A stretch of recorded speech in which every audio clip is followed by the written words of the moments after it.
Good morning from Paul. I'm up early today, so I thought I'd show you something interesting I've been working on my ShareScope.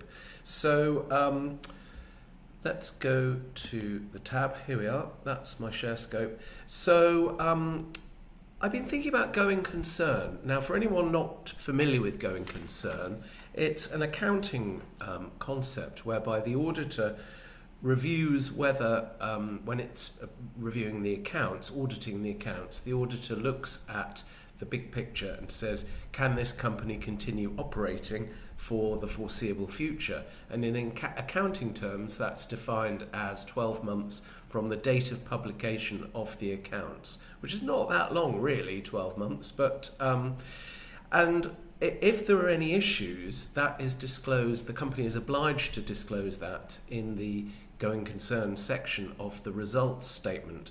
Now, I'm a great believer in, oops, my internet's dropped out. I'm a great believer in reading these, but sometimes we forget because they can contain really, really useful information. Sorry, it's just reloading. There we are. The internet here in Malta just occasionally drops in and out, but when it's working, it's blisteringly fast, so that's fine. Anyway, so going back to going concern. So what we should do is every R&S we read, every result statement that is, H1 and full year, we should do a Control F for going concern and read the going concern notes. But sometimes we forget, let's be honest, because it's often buried in the notes to the accounts. But it's vital information. So anyway, I thought there must be a way of setting up a news filter on ShareScope, and I've set to work on that, and I thought I'd show you what I've done. So here we are. We don't need the blue band, so no, actually it's a widescreen, so we'll leave it there. So click on the news tab and then all news.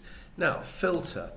This is where I create my filters here, and I'm happy to share those with you.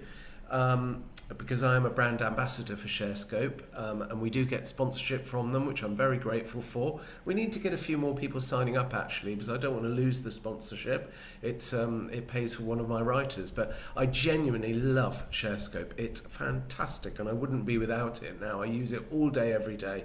There's nothing like it really. There's no other competing product as such because it's got so much data and you can do so much with it, but you have to learn how to customize it. That's why I'm making these videos, because people have said they're very helpful. Anyway, I've got this save filters here, material uncertainty. Here you are.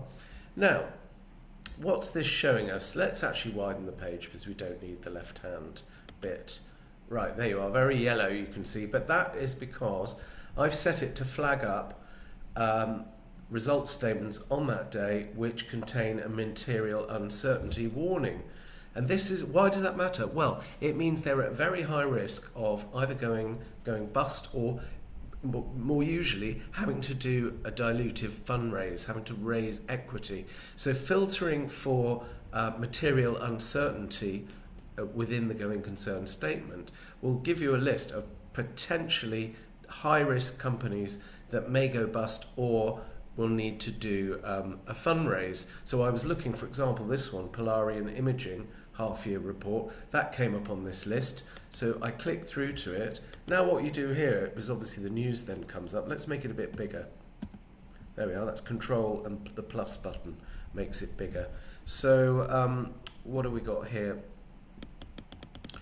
Then you just do Control F and you'll see that box crop up at the top there with material uncertainty, and you scroll through and this flags when those words appear. So okay, it just appears once in the heading here, and then here we are. The auditors have reported on these accounts. Their report was unqualified but drew attention to a material uncertainty related to going concern. That means there is a material uncertainty this business will survive 12 months. Well, you need to know that, don't you? We all do. I personally avoid companies with material uncertainties because they tend to do dilutive fundraises, often at ruinously low prices. This is the problem. So these are the sort of companies that, unless you're a big risk taker, you probably need to avoid.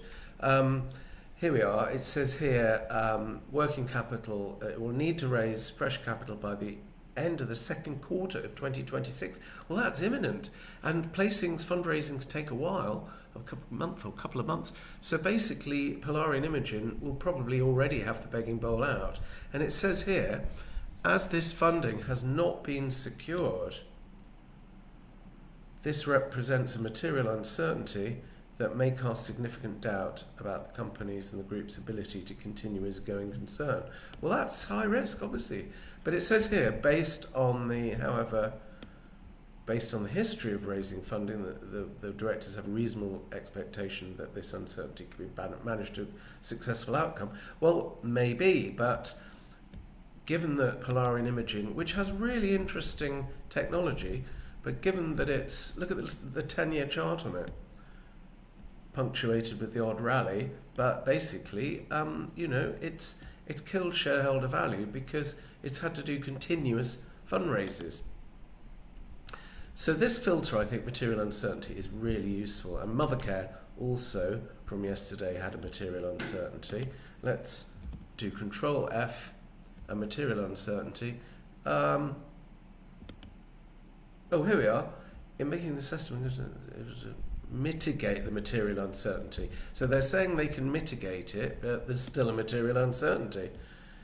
In this situation, there is a material uncertainty that casts significant. There you are. So without utilising uncommitted or new financing facilities. There you are.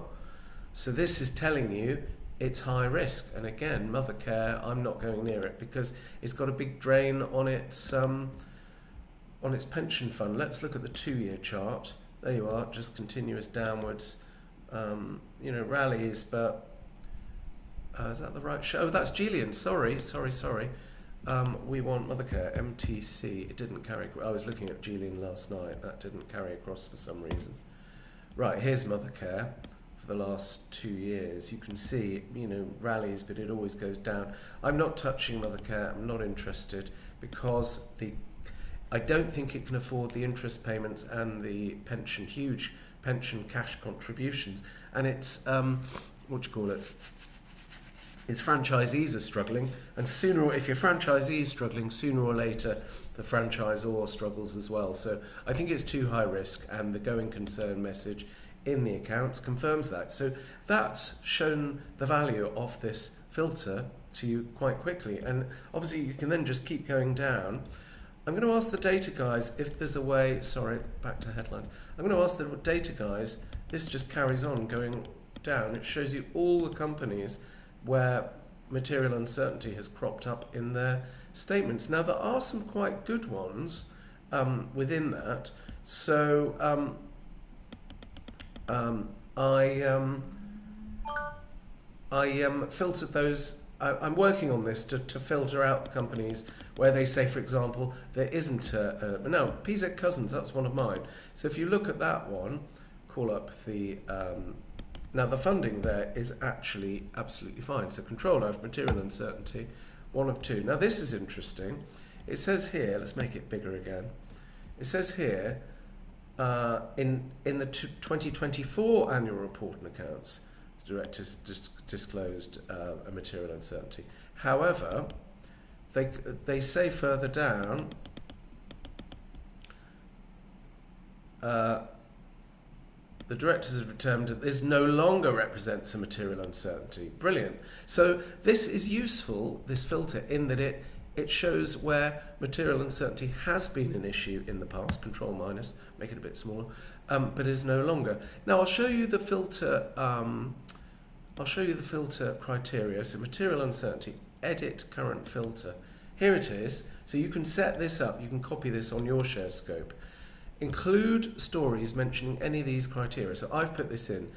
I've just typed that in, material uncertainty. Now, that will obviously bring up everything that mentions material uncertainty. And it's in the whole body of the RNS, because I unticked this box at the moment, which is search the headline for the phrase only, because obviously the material uncertainty won't be in the headline of the RNS, it's in the body of the RNS, so you have to untick that box if you want it to search the entire RNS. Now, exclude stories matching any of the criteria. So I excluded no material uncertainty, no material uncertainties, and no longer a material uncertainty. And that I found filtered out the companies that are now good. it didn't seem to work for PZ Cousins, so I need to look closely at the wording there. But I'd actually quite like to see